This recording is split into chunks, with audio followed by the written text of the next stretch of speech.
সীমান্ত এলাকা থেকে অস্ত্র সংগ্রহ করে ঢাকায় এনে বিক্রি করতেন বুয়েট শিক্ষার্থী সনি হত্যার আসামি মুশফিক উদ্দিন টগর। বৃহস্পতিবার রাতে রাজধানীর আজিমপুর থেকে তাকে অস্ত্র ব্যবসায়ী হিসেবে গ্রেপ্তার করা হয়।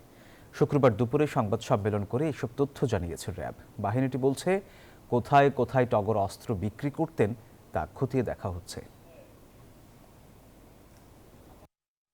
2002 সালের 8 জুন দরপত্র নিয়ে বুয়েট ক্যাম্পাসে সংঘর্ষে জড়ায় ছাত্রদলের তৎকালীন সভাপতি মোকাম্মেল হায়াত খান ও ঢাকা বিশ্ববিদ্যালয়ের সলিমুল্লাহ মুসলিম হলের ছাত্রদল নেতা মুশফিক উদ্দিন টগর গ্রুপ। ক্লাস শেষ হলে ফেরার সময় সংঘর্ষের মাঝখানে পড়ে গুলিবিদ্ধ হয়ে নিহত হন বুয়েটের কেমি প্রকৌশলী বিভাগের শিক্ষার্থী সাবেকুন নাহার সনি। বান্ডেল থাকলে প্রতি সেনমানিতে টাকা বাঁচবে। বিকাশ সেনমানি বান্ডেল কিনে জিতুন প্রতি লেনদেনে।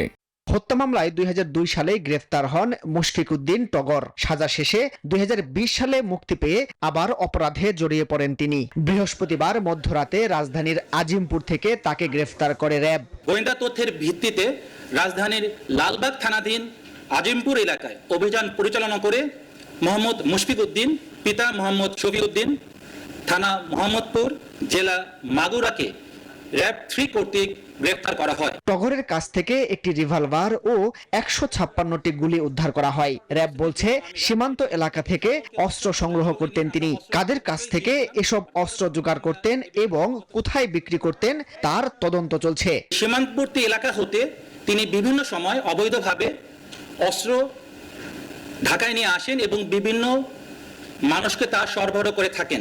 মুখোশ পরে অস্ত্র বিক্রি করতেন টগর। প্রাথমিকভাবে ধারণা করছে র্যাব, তার বিরুদ্ধে একটি মাদক মামলাও রয়েছে। মাসুদ সুমন, নিউজ 24, ঢাকা।